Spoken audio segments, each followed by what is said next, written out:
To talk about how the inappropriate touching and invasion of personal space accusations will impact a run for president for Joe Biden is Spencer Critchley, Democratic strategist and former communication advisor for Barack Obama's campaigns in 2008 and 2012. Spencer, first, you were around the vice president quite a bit during the race in 2008. Did you ever witness him getting a little too familiar? No, I never saw him getting too familiar, actually, but I did see a lot of the affection and hands-on politicking that Joe Biden is famous for.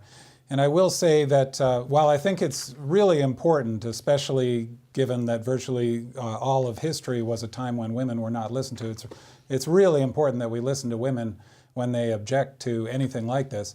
I will say that based on my own experience, every interaction I ever saw Joe Biden have with anybody, including me while I was working, including with my wife when I introduced her to him, couldn't have been more positive. This is why he's so widely loved. I mean, he lights up a room, and yeah, he hugs and puts the arm around the shoulder and the whole bit, but everything I ever saw of that was nothing but positive. Spencer, Biden released a video this week saying that he has always tried to make that human connection.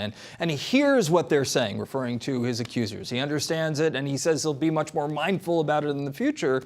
But there was no actual apology. It was a joke that was circulating. They called it sorry, not sorry. And today, we heard a few moments ago that he joked about it in front of the union, saying, by the way, he gave me permission to hug him.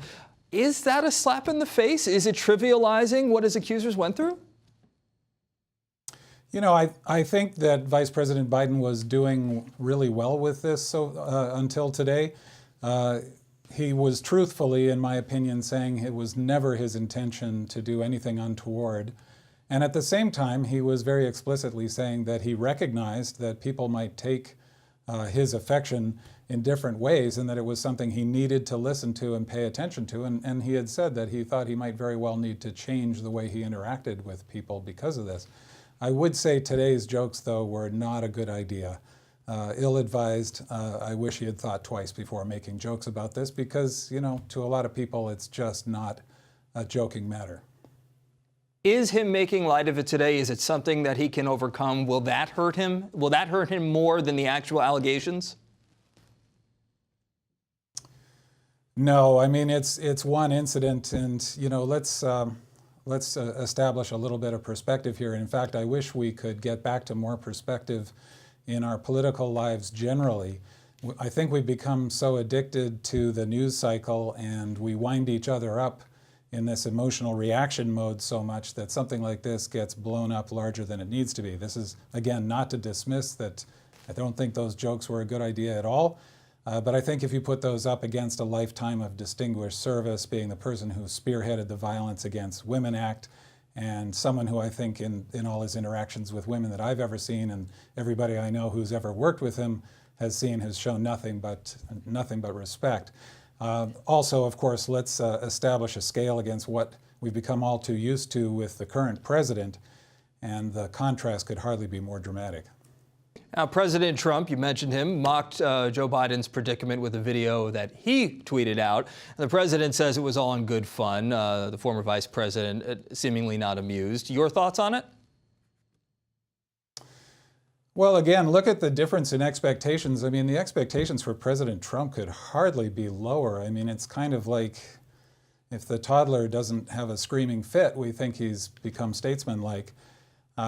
And, you know, to see the President of the United States having the time, first of all, how could a president possibly have the time to be spending this much time on Twitter and retweeting videos a video that I don't even think ranks as juvenile? Again, I think we need to reestablish some sense of perspective. The president has gotten us used to just the most terrible behavior, and we seem to accept that as normal. And yet, somebody like Joe Biden, who is incredibly well qualified and has an amazing record of service behind him on both domestic and foreign policy, we're talking about, could this be a career ender? So today, before leaving the White House to head to the southern border, President Trump downplayed the video, and he said this. Take a listen. No, I don't see Joe Biden as a threat. No. I don't see him as a threat. He'd have to run on the Obama failed record. You look at what happened with so many different things, North Korea, the Middle East, the economy never got going. No, I don't think Joe's a threat. I'd love him to be. I mean, look, I'd be happy with any of them, to be honest. All right, so it's one of those things, I guess be careful what you wish for. We are waiting to see if Joe Biden actually does enter the race. Joe Biden tweeting out, by the way, a response to the president's video, mocking him, saying, "I see that you are on the job and presidential as always." Do you think that President Trump does have to worry about a challenge from Joe Biden? And if not the former vice president, then who would be his biggest challenger, contender? Well, of course he has to worry, and I imagine he's terrified. I mean, given that everything else he said in that statement you just played was untrue, I think we can assume that what he was saying about not being afraid of Joe Biden is untrue, and he should be afraid of Joe Biden. You know, when he talks about the failed Obama record, for example, he's coasting on it. One of the things that President Trump is good at is inheriting things, and he managed to inherit an incredible economic recovery, for example, from President Obama. That's still going strong. If you look at all the curves of economic growth and job growth, it's essentially what we're doing now is surfing on all the good work that President Obama and Vice President Biden did.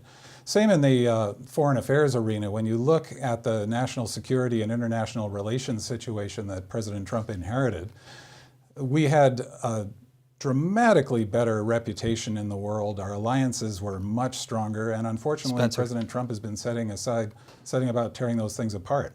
Spencer, I'm going to have to cut you off right there. Spencer Critchley, we thank you so much for your time. Thanks for joining us.